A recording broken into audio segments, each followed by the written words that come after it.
Seattle se opone militantemente a todo lo conservador, a todo lo cristiano, a todo lo judío. Tuvimos un tiroteo en nuestro campus de Seattle. Un auto con 3 hombres armados enmascarados llegó al frente de la iglesia, se bajaron del auto con armas automáticas y después de que terminaron de disparar, un joven quedó muerto en los escalones de la entrada. Y aquí estoy de nuevo desde la conferencia CUFI aquí en Washington, D.C., conociendo a los ponentes más fascinantes.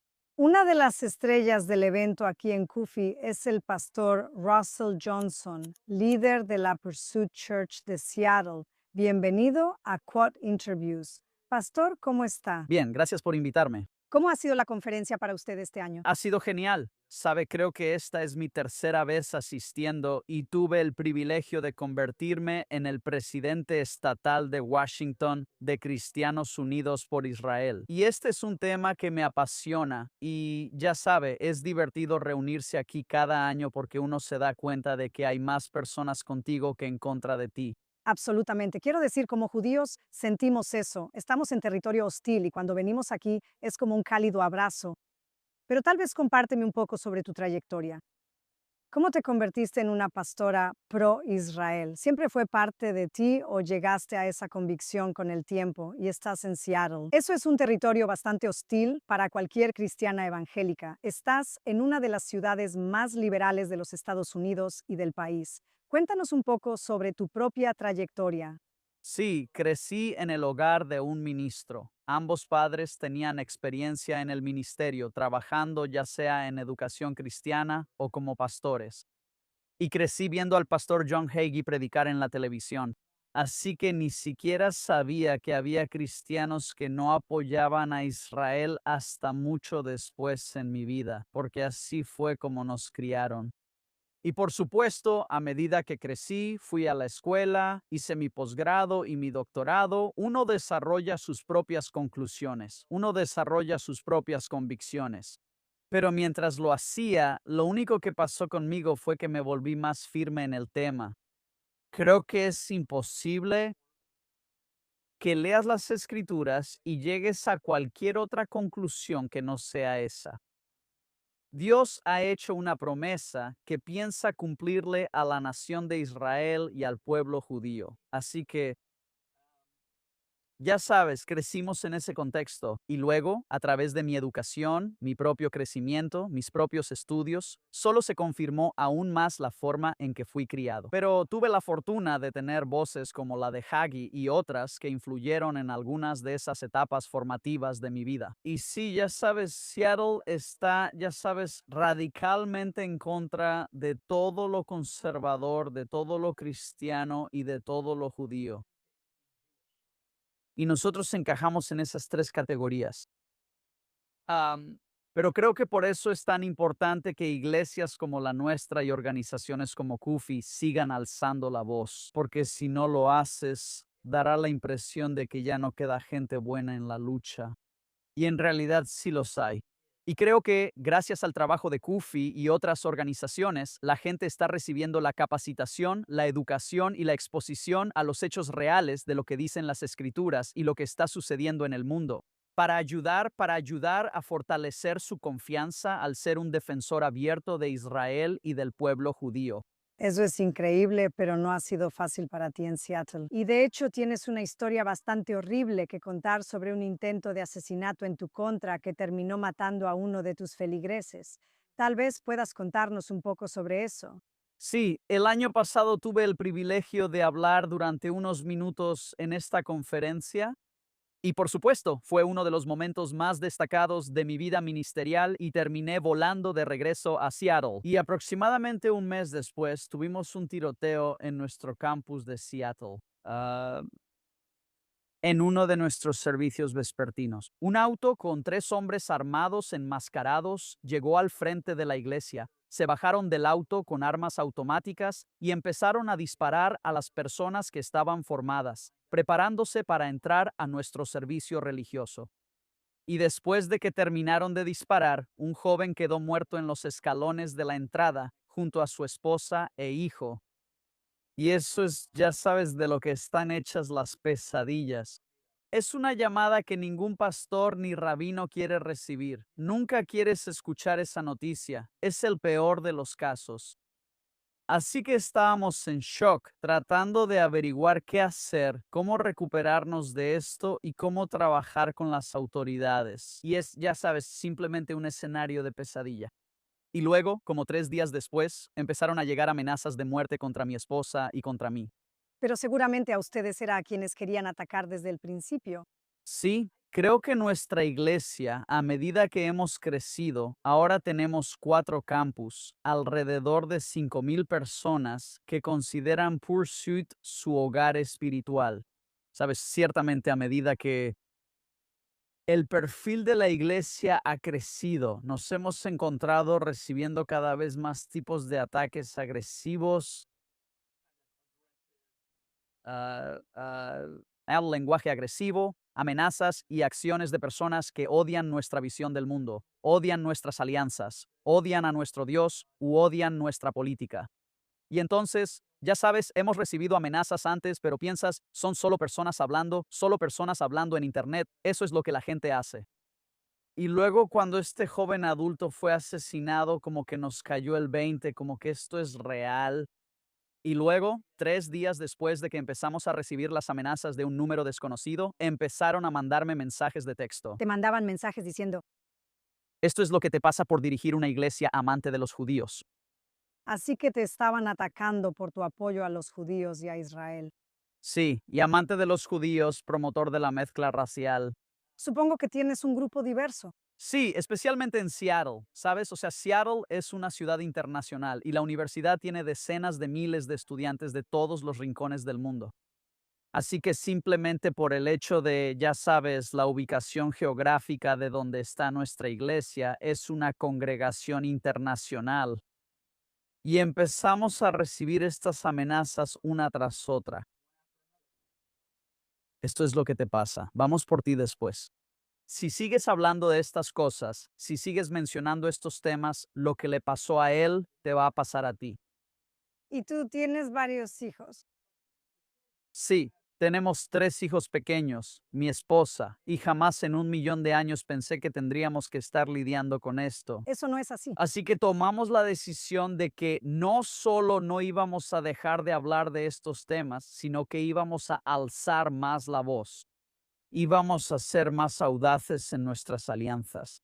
Empezamos a organizar todo tipo de eventos de cristianos y judíos unidos,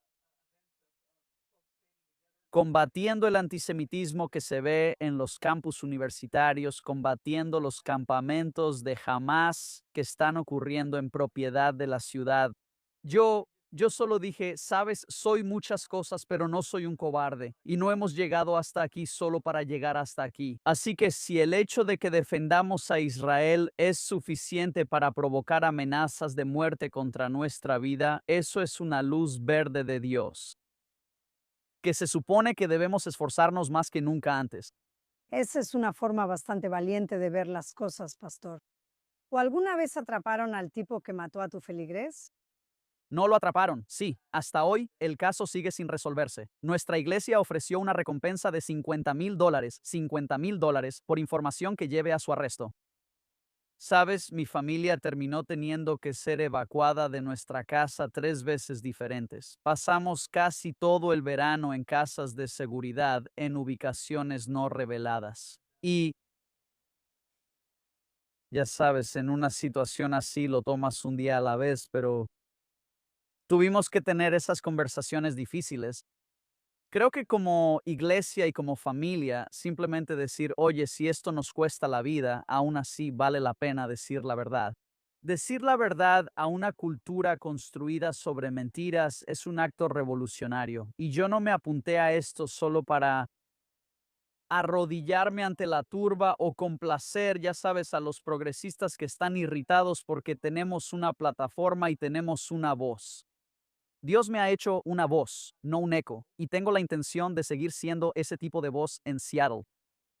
Bueno, eso es increíble y es una historia increíble. Y quiero preguntarte en general, ¿Cómo te sientes acerca del estado de las cosas en este momento? Hay un aumento del antisemitismo, también hay sentimientos anticristianos por apoyar a los judíos y en general, y una sociedad profundamente dividida con las redes sociales actuando, ya sabes, como una herramienta para el odio. Eres una líder espiritual. ¿Qué te da optimismo aquí? Creo que estar en eventos como este y ver a miles de jóvenes, Sí, jóvenes y mayores por igual, negros y blancos, cristianos y judíos, que todos han llegado a la misma conclusión a la que personas como tú y yo hemos llegado, que al leer las escrituras es sumamente claro. Sabes, hay cosas en las escrituras que son misteriosas, que tienen matices, que son analogías, ilustraciones, cosas que, ya sabes, podrían ser un poco más difíciles de determinar en lo que respecta a cómo la Biblia habla sobre Israel. Habla con gran claridad miles de veces. No es un tema sobre el que la gente deba estar confundida. Y, sabes, una de las cosas que está ocurriendo en mi generación ahora mismo es, hay personas que han sido más discipuladas por las redes sociales que por las escrituras, desarrollando opiniones que son antitéticas al texto. Y es como, bueno, escuché a este podcaster decir esto, y es como, bueno, ellos pueden decir lo que quieran, pero la palabra de Dios no cambia. Entonces, ¿qué dice la escritura? ¿Qué comunican las escrituras? Así que estoy tratando de enfatizar esta idea de que algo va a disipular tu vida. Tu cosmovisión va a ser moldeada y formada por las influencias a las que dediques tu tiempo, talento y recursos. Necesitamos personas que estén profundamente formadas por la verdad del texto porque eso crea una barrera contra la apostasía. Eso crea una barrera contra la heterodoxia. Crea una barrera contra los estereotipos antisemitas impulsados por teorías de conspiración. Sabes, el antisemitismo es la forma más antigua de intolerancia religiosa en el mundo. Sí, es la forma más antigua de este tipo de cosas que se han enfrentado en el mundo durante miles de años. Así que lo que estamos enfrentando en 2026 es el mismo demonio en una década diferente. Es ese mismo mensaje oscuro, espiritualmente confundido, impulsado por teorías conspirativas y manipulador, que trabajan horas extra para tratar de poner a la gente en contra de lo que Dios ha dicho claramente. Así que estar aquí en este evento y ver a montones de jóvenes, ver el trabajo que Kufi está haciendo con la educación desde kinder hasta el grado 12, preparatorias, campus universitarios, conociendo a presidentes de capítulos universitarios de Kufi por todos lados. Para mí, eso me muestra que todavía queda un remanente de personas dispuestas a pensar bíblicamente, con precisión, de manera crítica e intelectual sobre los temas de nuestro tiempo y luego comprometerse con la verdad inmutable de las Escrituras. No es que Dios haya cambiado, no es que la palabra de Dios haya cambiado. Es que ahora vivimos en una década diferente, con influencias distintas debido a la revolución tecnológica, y la gente simplemente tiene que decidir qué va a guiar su vida. ¿Qué va a formar los límites ideológicos para la manera en que yo actúo? Y por eso creo que, ya sabes, mi trabajo como pastor, como predicador, es importante en la primera línea, porque cada domingo tengo la oportunidad de hablarle a miles en el auditorio y luego a decenas de miles en línea en nuestra nación y alrededor del mundo y manejar correctamente la palabra de verdad. Hacerles saber que esto es lo que dicen las escrituras. Así es como Dios ve el mundo que nos rodea.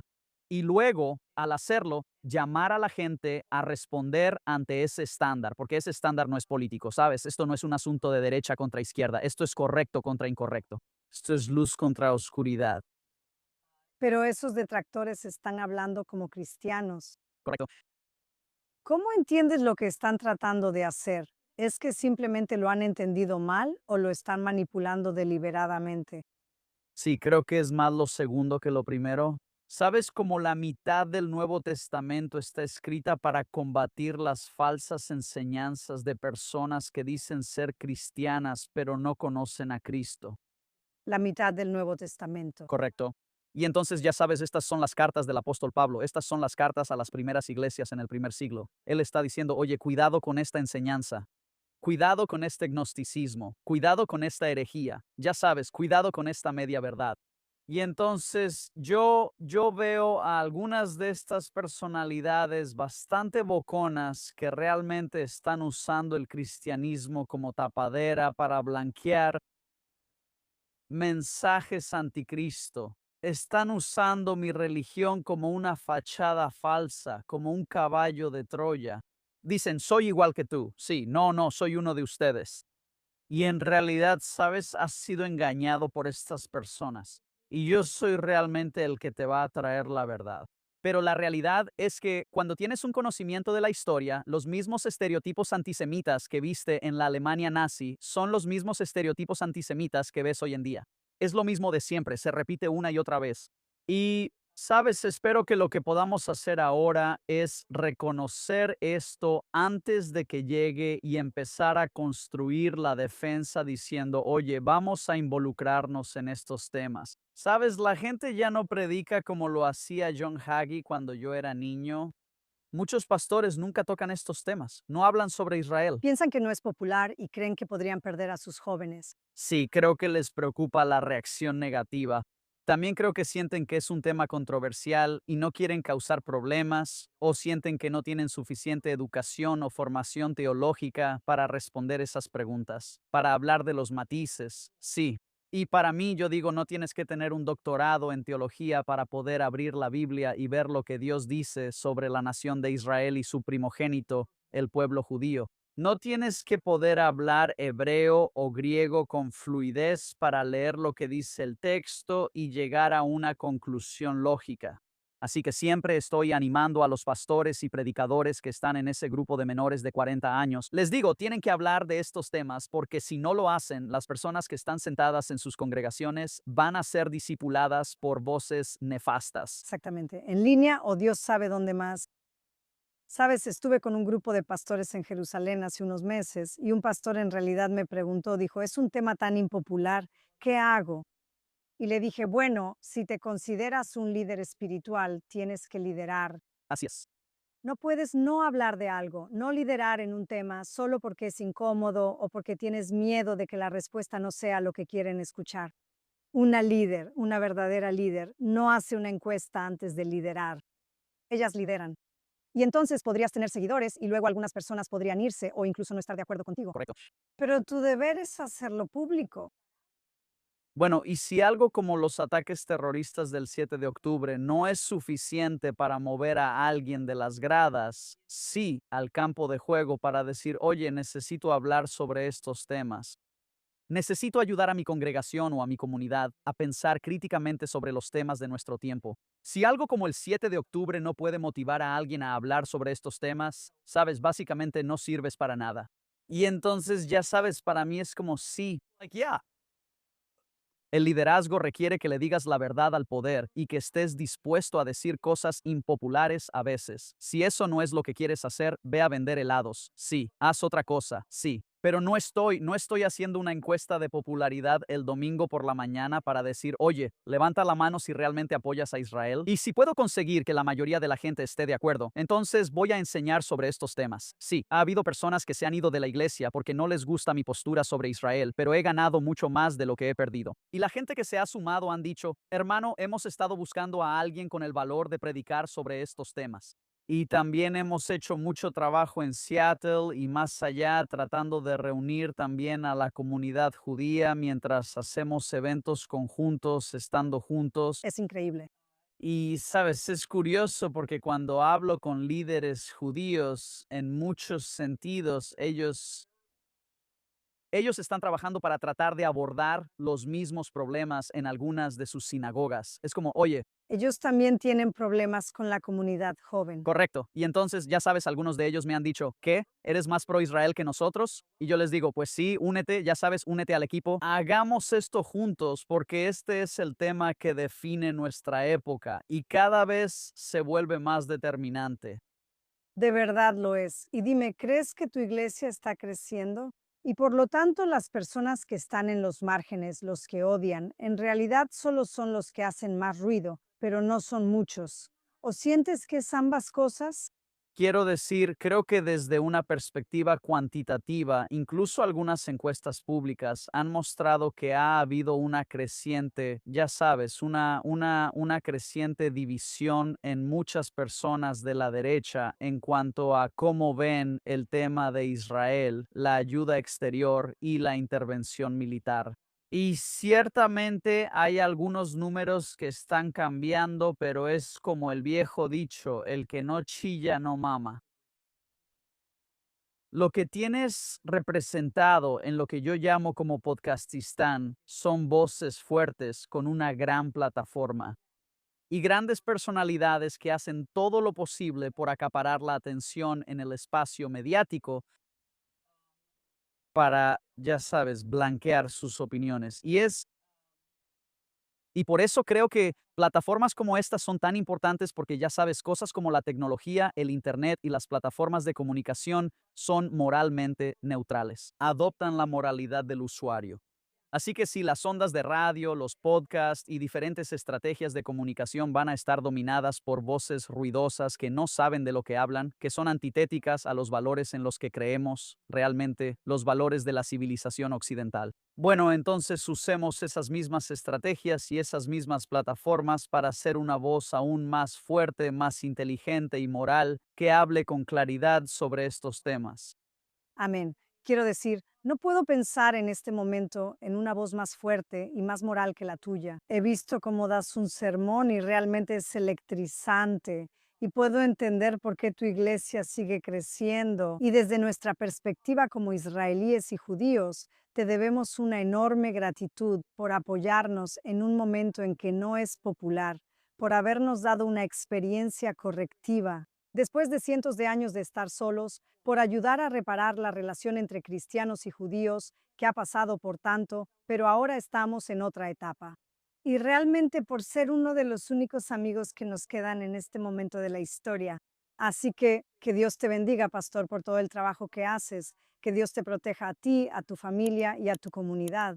Y esperamos tenerte en Jerusalén muy pronto. Gracias. Gracias. Gracias.